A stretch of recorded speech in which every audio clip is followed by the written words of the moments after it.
Tell us what we know about Lawrence Culp. Sure. Well, Larry Culp is one of the best in the business in the world of industrials. So I think it's going to be viewed tremendously positively for General Electric.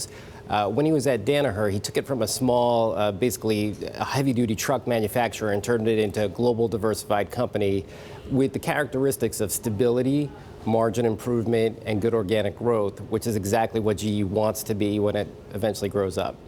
How's it going to deal with the accounting issues? Because it seems like every time we turn around, they got to restate something or the other. Well, that's true.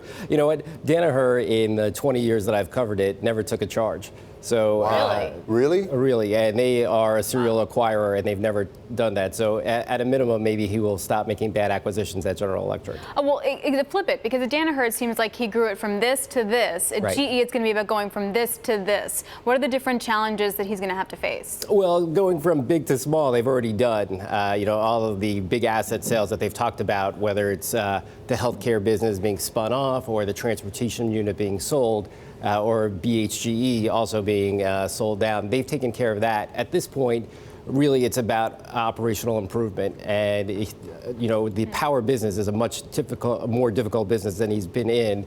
But I think he has the right tools in place. It's definitely the right leader, I think, for GE. Well, it's interesting. For how long? I mean, because often when you have a situation like this, you have the independent outside director, lead director, come in for an interim period to seek a CEO. But from what you describe, is it plausible that actually Mr. Culp could run GE for some time to come? I think so. I believe Mr. Culp is 55 years old.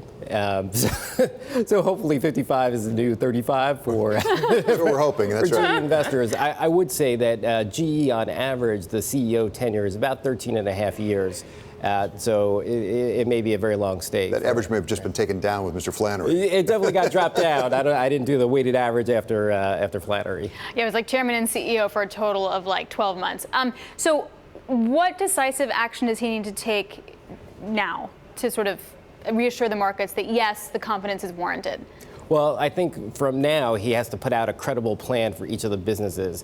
Typically, GE in December gives its annual outlook, so he has a couple of months to put together, here's where I see the steps going over the next few months, a few years. So I think he has a little time to kind of digest and look at how he can grow the business. And obviously, I think the healthcare business in particular is kind of interesting because Danaher had made an overture for some of those assets, and that was about a $20 billion purchase, and it was not for the full business, it was just for a few assets. But it means he's kicked the tires and knows something of it. Exactly, Yeah. exactly. Is one of his strongest qualifications right now he's from the outside? Because GE historically has always promoted from the inside, whether it's Jeff Immelt or whether it's Mr. Flannery himself. Yes. And maybe what they need is somebody coming in with a clean sheet of paper. I think you're totally right. And, I heard you earlier talking about the Tesla board versus the GE board.